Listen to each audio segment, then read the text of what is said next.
ઘટનામાં સાહેબ એવું છે ને કે હું અહીંયા અવારનવાર અહીંયા ચા લઈને જતો જ હું. મને ત્યાંથી ટીઆરપીની સામે 100 મીટરથી દૂર ત્યાં એક ગોડાઉન છે, ત્યાં હું ગોડાઉને ચા દેવા ગયો હતો. 5:30 વાગ્યા છે. હું 5:30 ત્યાં ગોડાઉને માણસોને ચા દઈને અને બહાર નીકળો જોયું તો નહીં એવા સામાન્ય ધુવાણા નીકળતા હતા. તો ત્યાં હું બાઇક અને મારો ચાનો કેટલો મૂકીને ફટાફટ ત્યાં હું દોડ્યો. ત્યાં બહાર જોયું ને તો ત્યાં સબસ્ટેશનમાં શોર્ટ સર્કિટ થતી હતી. એટલે પહેલાં તો મેં અને એક ટીઆરપીનો સ્ટાફ હતો, એ બે ભેગા થઈને અમે અંદર જઈને ઓલો દરવાજો ખોલીને તોડીને અને એ જે સબસ્ટેશનનો સ્વિચ હતી એ અમે બંધ કરી દીધી. એ પછી જ્યાં આગ લાગતી હતી અમે ત્યાં ગયા તો જોયું તો 3 થી 4 જણા અહીંયા લટકતા હતા. અને આગ એટલી હતી કે એ બધાને કૂદવા સિવાય કોઈ ઓપ્શન નહોતું.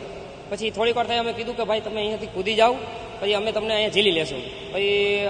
પછી એક બેમાં કૂદ્યા, પછી એને ઝીલા. પછી લાસ્ટમાં જે માણસ કૂદો એ વજનમાં થોડોક ભારી હતો, એટલે પછી એણે છે ને કૂદો અમે એને ઝીલો, પણ એનું પથ્થરથી માથું ભટકાણું એનું, તો એનું આખું માથું અહીંયાથી ચીરાઈ ગયું.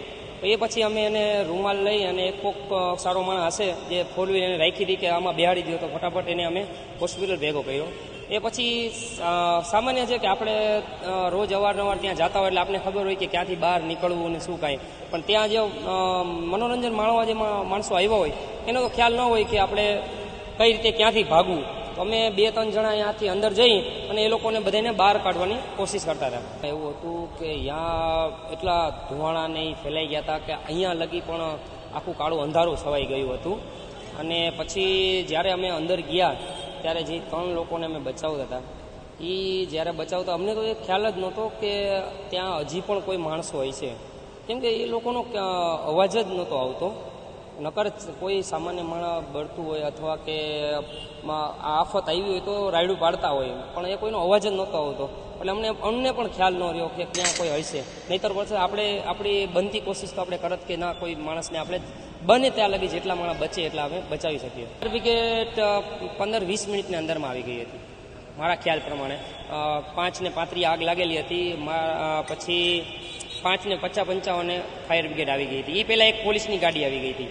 ત્યાં માણસો 30 થી 35 તો ખાલી સ્ટાફના માણસો હતા અને 70 થી 80 માણસ ઉપર હશે. કંઈ એવું કે આવી ઘટના મેં મારી જ લાઈફમાં તો પહેલી વાર જોયું.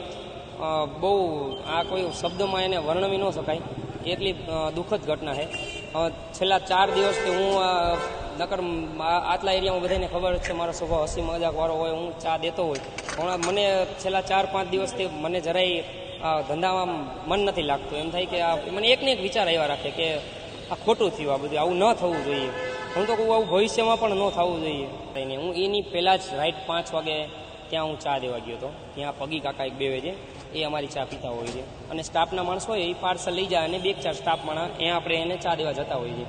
5 વાગે જ્યારે હું ચા દેવા ગયો ત્યારે ઘણા નાના બાળકો હતા, 17 થી 18 વર્ષના છોકરા હતા, વાલીઓ હતા. એ દ્રશ્ય મને અત્યારે મગજમાં આવે કે એ કેવા રાજી ખુશીથી અંદર જતા હતા. અને આ બનાવ એ મને હજી વિચાર આવે કે એ માણસો કેવી રીતના તડપીને એનો જીવ ગયો હશે.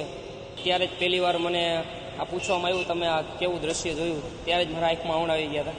અને આપણે કોઈ શબ્દ જ ન મળે, આપણે બોલવું શું બોલવું એનું કોઈ આપણે ભાન જ નહોતું મને.